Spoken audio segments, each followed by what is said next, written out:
আজকে মালদা জেলার যে আমাদের যোদ্ধা, আমাদের রিয়েল হিরো, আর আজকে ভারতবর্ষে যে আমাদের বিএসএফ আর্মিরা যে আমাদের ভারতবর্ষের জন্য যে আমাদের রক্ষা করার জন্য যে ওনারা সবসময় আমাদের সুরক্ষার জন্য যে সবসময় 24 ঘন্টা পাহারা দিয়েছেন, তাদের জন্য জুড়ে হাততালি হোক। এবং আমরা ভারতবাসী, আমাদের ভারতবর্ষে 140 কোটি মানুষ, আমরা 20 কোটি মুসলিম মানুষ, ভারতবর্ষের সব রকম ধর্মের মানুষকে নিয়ে আমরা একসাথে ভারতবর্ষ এত দীর্ঘদিন ধরে চলে গেছে, সারা জীবন চলবো। এবং আমরা ভারতবাসী, আমরা একটাই মনে করি, আমরা ভারতের দেশ, আমরা একসাথে আমরা এই পাকিস্তানের বিরুদ্ধে, সন্ত্রাসের বিরুদ্ধে আমরা প্রতিবাদ জানাই। এবং শুভকামনা থেকে সবসময় যারা আমাদের ভারতবর্ষে ক্ষতি করেছে, যে সন্ত্রাসগুলো আমাদের মা বোনেদের, দাদা ভাইদের যে হত্যা করেছে, সেই সন্ত্রাস মুছে দেওয়ার জন্য আমরা সমস্ত দেশের জন্য বা আমাদের আর্মির জন্য আমরা সবসময় পাশে আছি। আমাদেরকে যদি প্রয়োজন পড়ে যে বর্ডারে যে আমাদেরকে শহীদ দিতে হবে বা আমাদেরকে যুদ্ধ করতে যেতে হবে, তো সবার মহিলা মন্ডল সমিতির 5 লক্ষ মহিলা, ছেলে মহিলা শহীদ হওয়ার জন্য ভারতবর্ষের জন্য চলে যাবে বর্ডারে। আজকে মালদা জেলার যারা যোদ্ধা, আজকে এক এক করে আমি সংক্ষেপে নাম বলবো এবং ওনারাও নাম বলার চেষ্টা করবে। আমাদের ভারতী মন্ডল এবং এমডি আশরাফুল ইসলাম, আমাদের মাস্টার মশাই রয়েছে, আমাদের ডাক্তার সেক্রেটারি মুস্তাকিম, এবং আমাদের জামালবাবু রয়েছেন, আমাদের মালদা জেলা মহিলা সমিতির প্রেসিডেন্ট, ওয়ার্কিং প্রেসিডেন্ট মৌসুমী রয়েছেন, এবং আমাদের পার্বতী মন্ডল, আমাদের সঞ্জয়, এবং আপনার নাম সুরজিৎ মন্ডল, আপনার দিদি বাসাক, আপনার সোমনাথ মন্ডল, আপনার। তো আজকে সকল যোদ্ধা নতুন করে joining ID card letter head হিসাবে দায়িত্ব নিলেন। আরও তো আমাদের পুরনো জয়েনিং লেটার যারা আছে, সকলের জন্য জোরে হাততালি হোক। এবং মালদা জেলা তথা ভারতবর্ষের যে কোনো প্রান্তে ওনারা কাজ করতে পারবে মানুষের সেবার জন্য। ফ্রিতে রক্ত, ট্রিটমেন্ট, চিকিৎসা এবং হ্যান্ডিক্যাপ, বিধবা, প্রতিবন্ধীদের যে কোনো সমস্যা বা কোনো মানুষের অপারেশনের ব্যাপার রয়েছে, বা আমাদের শিক্ষা প্রতিষ্ঠান যে নার্সিং কোর্স রয়েছে, অ্যাসিস্ট্যান্ট এবং কম্পিউটার, টেলারিং, সমস্ত যে আমরা সামান্য খরচে শিক্ষা দিয়ে রয়েছি, তাদের বিভিন্ন প্রান্তে আমরা যোগাযোগ করে রেখেছি যেন তারা শিক্ষা অর্জন করে কর্মস্থানের ব্যবস্থা আমরা তৈরি করে দিতে পারি। এবং আমাদের SMS ডায়াগনস্টিক সেন্টারও আমাদের হতে চলেছে, আমরা পুরো কমপ্লিট করে নিয়েছি, আমাদের মেশিনটা কিনা হয়েছে, আমরা আরও মানুষের সেবা দিতে পারি, বিভিন্ন রকমের টেস্ট পরীক্ষা নিরীক্ষাতে আমরা তারা যেন সুবিধা করাতে পারি। তো আমরা আজকে মালদা জেলার যারা মার্কেটিং ম্যানেজমেন্টের যারা দায়িত্ব আছেন তাদেরকে নিয়ে আমরা ভিডিও করলাম।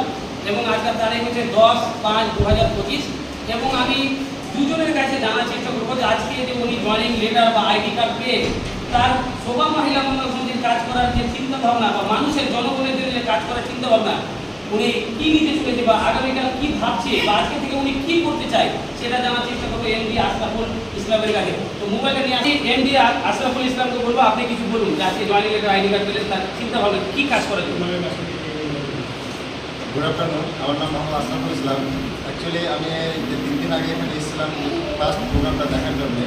তো আমি তার জন্য প্রথমেই চাইবো মিস্টার সুব্রত স্যার এবং আমাদের রাজেশ মহাদার স্যার যেন আমি আগে দৌড়ে হাততালি চাইবো। কারণ এই মহান ব্যক্তিকে এখানে আমি না আসলে বুঝতেই পারতাম না যে শোভা মঙ্গল মহিলা সমিতি আজকে মানুষের পাশে এইভাবে এত রকম সুযোগ সুবিধা যে দিয়ে রেখেছে। আমরা মার্কেটে সাধারণত দেখেছি যে নেতামন্ত্রী বা কোনো প্রধানকে দেখেছি আমরা যে বড় বড় কথা বলে, কিন্তু ভোটের সময় কথা বলে দেয়, তারপর 5 বছর দেখতে পাওয়া যায় না। এটা তো অনেক সময় হয়তো অনেকে শুনলে খারাপ লাগবে, খারাপ লাগবে, কিন্তু বাস্তব কথা এটা আপনারা সবাই বুঝতে পারছেন। কিন্তু এখানে যেটা বলা হয় সেটা করে দেখানো হয়, আর আমরা করে দেখানোর জন্য রেডি আছি যে আমরা এরকম একটা লিগ্যাল কাজ, লিগ্যালভাবে বুক থামলেভাবে আমরা কাজ করব।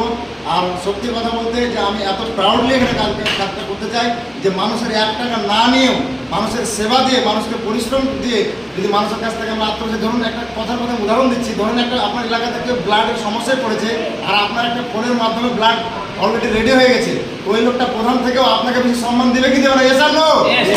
অবশ্যই সম্মান দেবে। এস আর নো?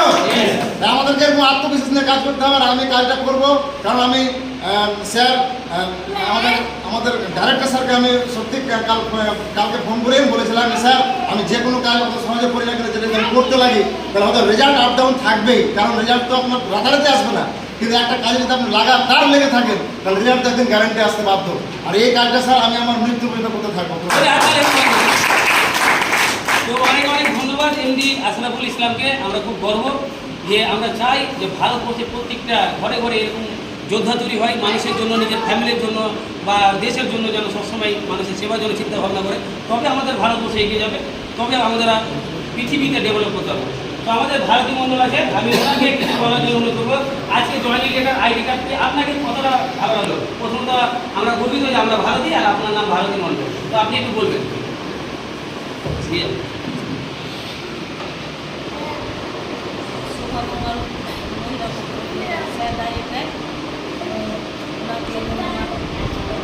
সবাইকে নমস্কার জানিয়ে কয়েকটা কথা বলবো। আমি 7 তারিখে এখানে এসেছিলাম, প্রোগ্রামটা শুনতে এসেছিলাম, আমার খুব ভালো লেগেছে এবং আমি সেই দিনই জয়েন করেছি। এতদিন আমরা জানতে পারিনি যে এখানে মানে এইরকম একটা সংস্থা চলছে আমাদের ভারতবর্ষে। আমি প্রথম জানলাম এবং আমার খুব গর্ব হলো যে বিনা পয়সাতে এতগুলো সুযোগ সুবিধা এখানে পাওয়া যাচ্ছে। বিশেষ করে মেয়েদের নার্সিং কোর্স আছে। আমরা তো পিছিয়ে পড়া, মানে আর্থিক দিক দিয়ে পিছিয়ে পড়া দেশে বসবাস করছি। আমাদের এখানকার মেয়ে ছেলেদের 18 বছর বয়স হলে তার আগে থেকে বিয়ে দেওয়ার পরিকল্পনা চলে। আমার যদি একটা মেয়ে নার্সিং কোর্স করে, তো তার কোয়ালিটিটা অনেক ভালো হয়ে যাবে এবং সে ভালো একটা পাত্র পাবে এবং তার একটা পরিবারের আর্থিক রোজগার বাড়বে। তো তার ভবিষ্যৎটা খুব ভালো জায়গায় তৈরি হবে। এরকম ছেলেদেরও আছে, মেয়েদেরও আছে এবং বিনামূল্যে আই ট্রিটমেন্টের ব্যবস্থা আছে। সেখানে শুধু চশমার দামটা নেওয়া হয় এবং এরকম পরিষেবা অনেকগুলোই এখানে জড়িয়ে রয়েছে। এবং আমরাও যতটা পারবো মানে বেশি করে চেষ্টা করব যে মানুষকে অসুখ বিসুখের পাশে বললে সেটাকে আমরা